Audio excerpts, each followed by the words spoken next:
คลิปนี้จะมาแบ่งปันสูตรกำจัดเพี้ยเห็ดผล100%เลยเนาะไผที่พบปัญหานี้อยู่สามารถเอาสูตรนี้ไปใส่กันได้เลยทุกคนเอาละเฮาไปเบิ่งน้ำกันเลยว่ามีส่วนผสมอย่างใดทุกคนอุปกรณ์ที่เฮามีเฮาจะต้องเตรียม1บ่วงเนาะ2มาน้ำมันพืชเนาะ3มาอุปกรณ์สีดนะ4มาจะเป็นสไลด์รุ่นใดก็ได้ยี่ห้อใดก็ได้ทุกคนตามมาด้วยน้ำนะทุกคนน้ำท่าเนาะอันนี้เฮาจะใส่อยู่250 ml เนาะจะใส่อยู่2บ่วงเนาะหรือว่า2ครั้งเนาะนี่ไปครั้งที่1ทุกคนนี่ถอกก็ไปครั้งที่250 ml เนาะครั้งที่1เท่าลงไปใครอยากผสมน้อยก็ได้ทุกคนเด้ออยากผสมหลายก็ได้ขึ้นกับผู้หมักเนาะคันว่าเพียมันหลายนะเฮาก็สามารถผสมใส่หลายนี่ครั้งที่2เนาะเฮาก็จะเอาน้ำเติมเข้าไปเนาะผู้บางคนก็จะมีแบบสวนบอหรือว่าต้นไม้เนาะมันขึ้นหลายมันเป็นหลายก็สามารถใส่หลายก็ได้ทุกคนจะใส่อยู่รวมทั้งเบิดเป็นน้ำแมน500 ml เด้อ500 ml ตามด้วยน้ำมันพืชนี่เขาจะใส่ไป1บ่วงนี่น้ำมันพืชนี่น้ำมันพืชตัวที่เขาใส่แล้วก็ได้เลยทุกคนเด้อเพราะมันเป็นช่วยสารจับเนาะแล้วนี่ก็จะเป็น3บ่วงเนาะสำหรับน้ำมันพืชเนาะ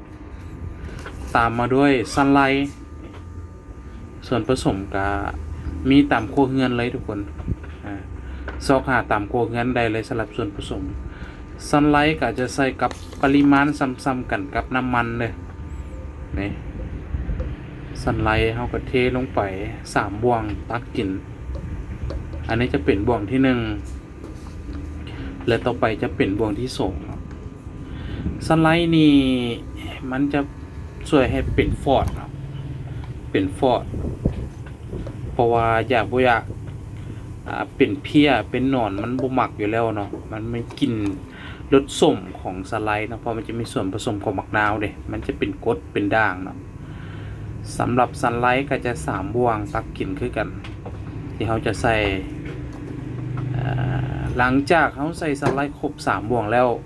หลังจากนั้นเขาก็จะเอาฝามาปิดเนาะมาปิดแล้วก็สั้นมันทุกคน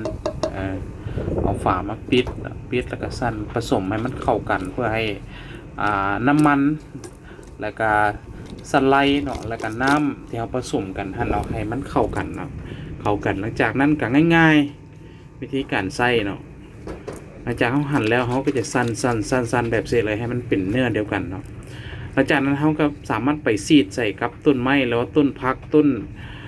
อย่างก็แล้วแต่ที่มีเพี้ยขึ้นนะทุกคนเขาก็สามารถซีดได้ตามใจเลยนี่เขาจะมาซีดใส่ต้นมะเขือเห็นบอกขาวเบลเลยนี่มันจะขึ้นมันจะจับต้นมะเขือนี่ซีดใส่เลยเขาซีดมือนี้เนาะค่ะ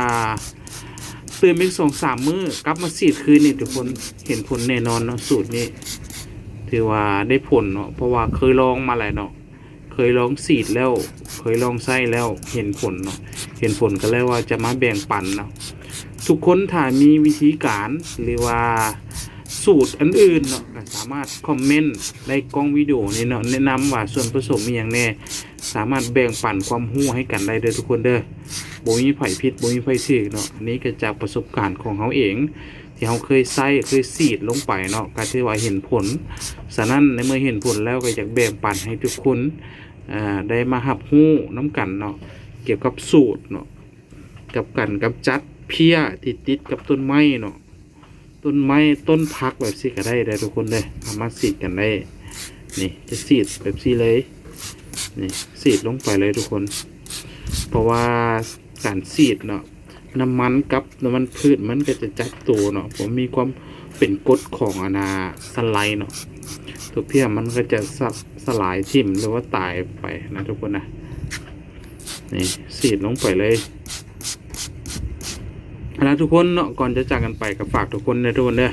ฝากคอมเมนต์เนาะกดไลค์กดแชร์กดติดตามเนาะเพื่อแบ่งปันความรู้แบ่งปันประสบการณ์ให้ทุกคนเนาะสามารถแชร์ไปได้หลายช่องทางเลยทุกคนเด้อว่าจะเป็น Facebook YouTube เนาะแชร์กันทุกคน